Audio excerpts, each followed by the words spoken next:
chercher en l'air. Moi je vis à terre. Ça te fait plaisir. T'es gagnant comme ça. L'amour pour consoler.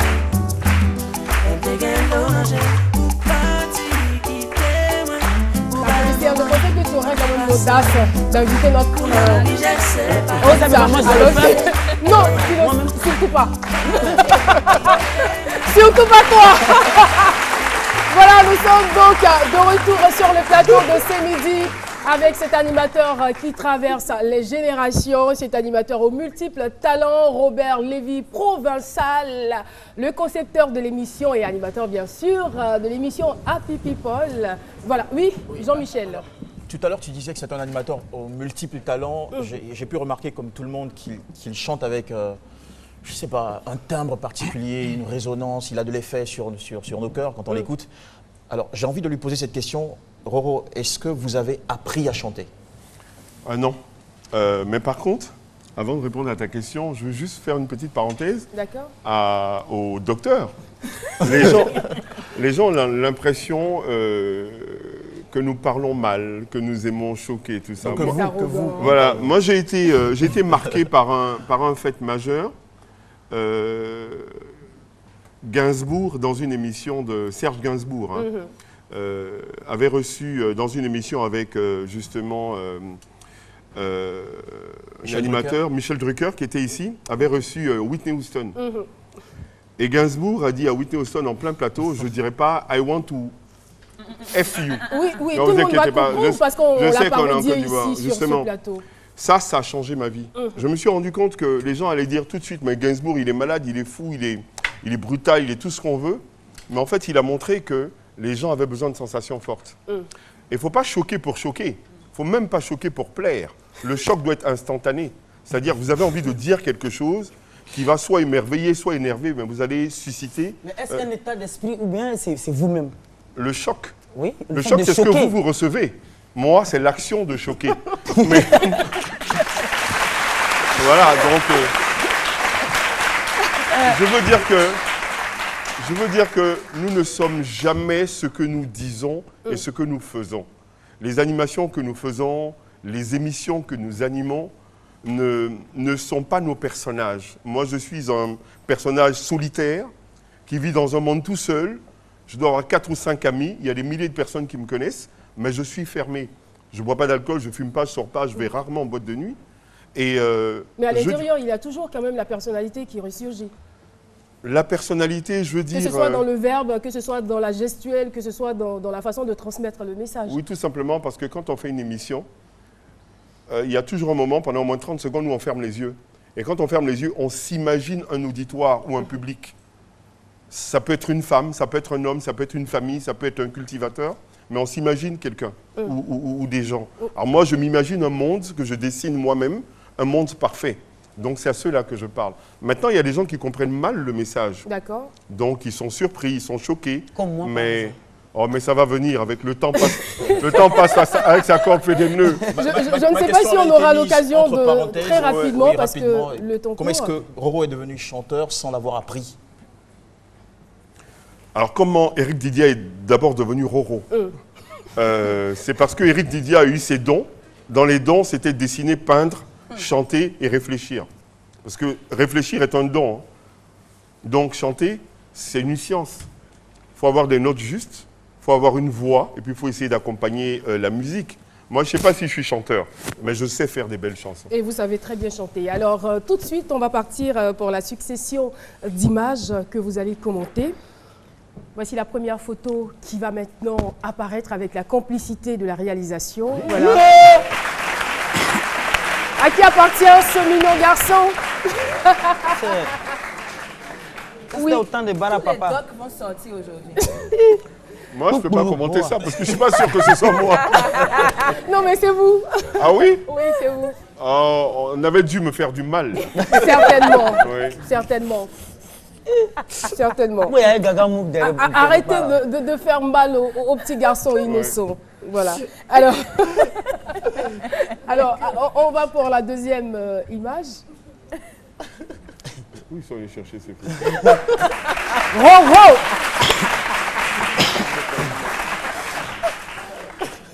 Oui. Ouais. Commentez ça. Oui. Devant Bah, la écoutez, ITA. Je ne sais pas si je partais ou je revenais, hein. Mais quoi qu'il en soit, je venais de quelque part. Et moi, ce que j'aimerais commenter, c'est le style safari, avec le pantalon de toile, la chemise de toile et les gens fenestrés en bas. Cette coupe de cheveux et ce blouson qui devait être un Jean-Charles de Castelbajac. Et je ne sais pas. C'est un monument vivant. Bon, alors, voilà, donc... c'est pour dire que ça fait longtemps quand même que... Tout à fait. Voilà, donc... Et l'appareil qui est derrière, c'était la première fois. Hein. Pardon? Wow. Non, Parce qu'à l'aéroport, la première fois, la photo, tout le monde, tu prends photo à tout cas. Il y a toujours une première fois, mais ma première fois à moi, je pense que je devais être un peu comme le petit garçon à côté qui est mon petit frère. Il me ressemble. Hein. Alors, cette fois-ci, nous allons partir pour une expression. Zada, l'homme qui bat l'éléphant. Oui. Zada, l'homme qui bat l'éléphant. Et qu'est-ce qu'on répond? Zada, l'homme qui bat l'éléphant. Donc, Zada, le chasseur d'éléphants. Oui. Zada Aoulessé, l'homme qui bat l'éléphant. Zada Aoulessé. Donc, quand on dit Aoulessé, Zada, battu par l'éléphant. Mais là, c'est Zada, l'homme qui bat l'éléphant. C'est-à-dire que, comme on apprend dans vos émissions, il faut avoir du courage, il faut avoir de la volonté. Même quand on tombe, il faut se relever. Donc, le chasseur d'éléphants, celui qui bat. Donc, Zada, c'est mon surnom. Pour ceux qui me connaissent depuis très longtemps, Zada, le chasseur. Le chasseur. Voilà. D'accord. Pas de commentaires. On part maintenant pour la vidéo. Bonjour, monsieur Eric Didia. Je m'appelle Laetitia Gbé de la société CFAO Motors Côte d'Ivoire. Il y a quelque temps, vous êtes passé nous voir pour la 508 et vous avez souhaité acquérir ce beau véhicule. Aujourd'hui, au travers de l'émission C'est Midi, on vous offre le véhicule que vous allez tester pendant 1 mois. Et ensuite, vous nous direz si ça vous plaît, si vous êtes intéressé, tout ça, tout ça. Donc je vais...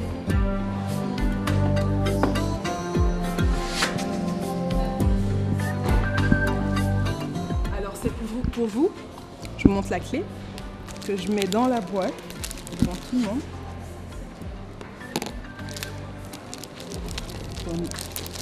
Et à tout à l'heure.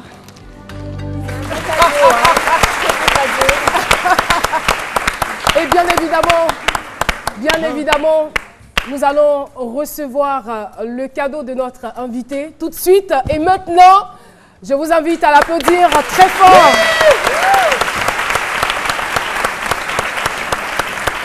Bonjour, vous allez bien? Merci infiniment. Vous pouvez vous présenter, s'il vous plaît?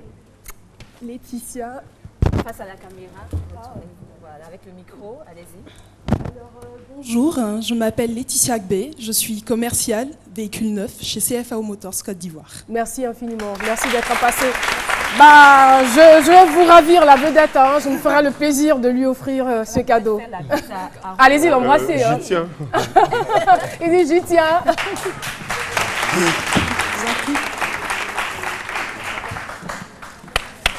Waouh, merci beaucoup. Tiens. Un mot? C'est Midi que j'aimerais remercier tout simplement parce qu'on apprend toujours. Et je disais à Joseph, je ne serai jamais surpris ici, mais tout me surprend. Sans blague. Moi, je suis un testeur de voitures. J'ai piloté toutes les voitures du monde. Et effectivement, j'étais allé dans cette entreprise pour voir la 508 parce que je me dis que c'est une voiture de responsable. Et ils avaient fait une cotation. Aujourd'hui, on nous donne l'occasion de l'essayer pendant un moment. J'aimerais remercier la marque, l'émission et la télévision qui, à travers cette émission, a montré qu'en Afrique, on pouvait faire de belles choses. Vous êtes une belle chose.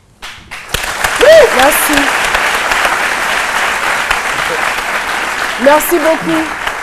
Et là, c'est moi qui ai envie de pleurer. Franchement, c'est moi qui ai envie de pleurer. Voilà, vous pouvez l'ouvrir. Malheureusement, aujourd'hui, nous sommes le... Au quantième sommes-nous? Il peut ouvrir le cadeau. Pardon? Attends que je vois.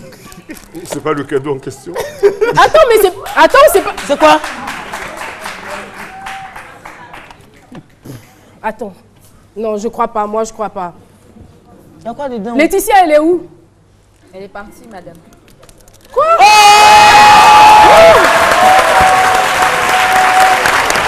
Non! Non! Mais on ne l'a pas fait! Non! C'est pas possible! Non! Waouh! Non! Non! Attends! C'est un poisson d'avril!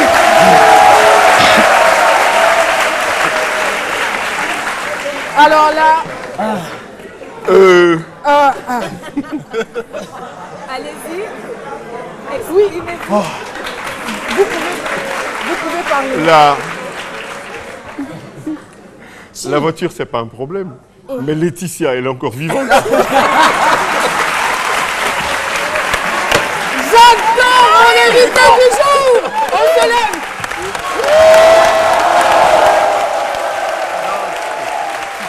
On se lève pour l'applaudir, pour le féliciter, parce que nous avons réfléchi. On s'est dit, mais connaissant notre invité, s'il le prend mal, ça va mal tourner. Mais là, je me rends compte que je suis en face d'un grand homme. Et ce que je vais demander à Laetitia, c'est vrai que c'est un poisson d'avril, mais s'il vous plaît, donnez cette voiture à Roro pour qu'il puisse la tester pour au moins 2 semaines. Si vous êtes d'accord avec moi, pour au moins 2 semaines. Enfin, c'est une très belle voiture, c'est une voiture à la mode, c'est une voiture dont tout le monde rêve, mais la voiture sera quand même honorée de recevoir. Au-delà de ça, Laetitia. Elle est encore vivante. Hey! Et puis même si on doit vous donner l'occasion d'essayer la 508 Merci pour beaucoup, 2 semaines, il faut attendre après le mois d'avril. Sinon, ça risque d'être un autre poisson d'avril dans l'avril. Alors, l'émission se poursuit et vous savez très bien que c'est une émission de surprise. Peut-être que vous ne vous attendiez pas du tout à celle-là, mais ce n'est pas un poisson d'avril. Hein. Okay. Ce n'est pas du tout un poisson d'avril. Il y a des gens, des amis à vous, sinon vos parents, qui ont décidé de venir sur ce plateau, vous faire la surprise, vous surprendre. Alors, le monsieur que vous voyez est le grand frère de Roro et la dame, sa petite sœur. C'est le grand frère de Roro et sa petite sœur. Alors, monsieur Michel. C'est bien ça, Michel? Oui, c'est votre prénom. Et Chantal, voilà, j'ai une bonne mémoire. Contente de vous revoir et de vous revoir aussi. Alors, je vous laisse vous entretenir avec lui. On va commencer par vous. Vous allez nous dire qui il est et vous allez nous dire ce que vous avez au fond de votre cœur, que vous avez toujours pensé lui dire. Eric, tu es mon grand frère. C'est vrai, tu le dis souvent, je suis comme ta grande sœur parce qu'il n'y a que 6 mois entre nous.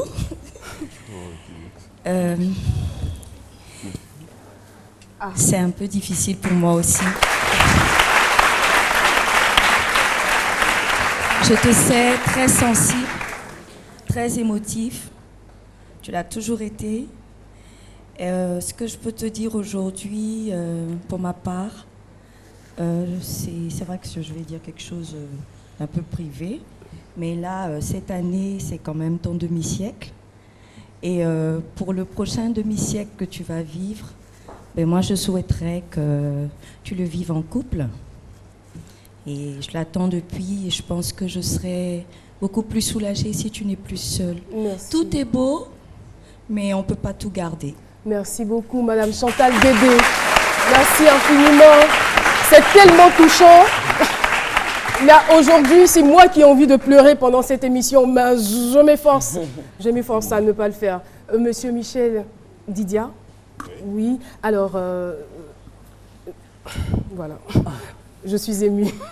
Ça arrive rarement. Alors, moi, je voudrais plutôt qu'on puisse parler, peut-être que ça va lui permettre de sécher ses larmes, qu'on puisse parler de comment est-ce qu'il a commencé avec ses histoires. Comment est-ce qu'il a raconté les histoires. Alors, ça, c'est quelque chose de spécial parce que Les premières histoires de Roro, c'est quand il était à l'internat. Donc, quand il rentrait tous les week-ends, il me racontait les histoires qu'il racontait aux petits blancs. Et je mourais de rire parce que c'était des histoires avec des personnages où il était acteur, où il avait des faux parents, des fausses maisons, des fausses voitures. C'était comme Happy People, c'était comme ça. Donc on se marrait du vendredi soir de 18h jusqu'à 21h et puis bon, après on faisait autre chose. Voilà. Merci. Merci en tout cas d'être passé. Je le laisse rapidement s'exprimer. Je sais qu'il est très ému.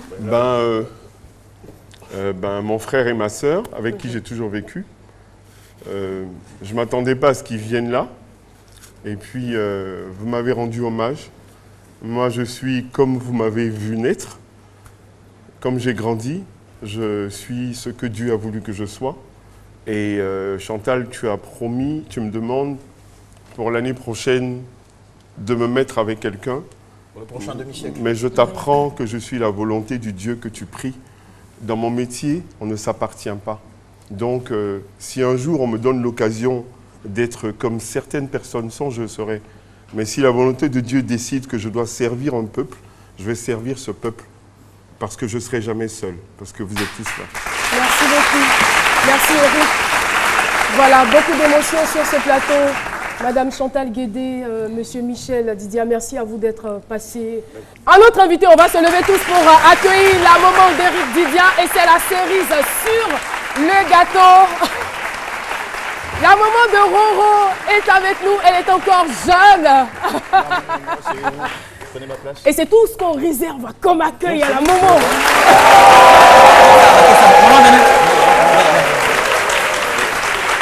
Vous pouvez embrasser votre enfant, vous pouvez l'étreindre.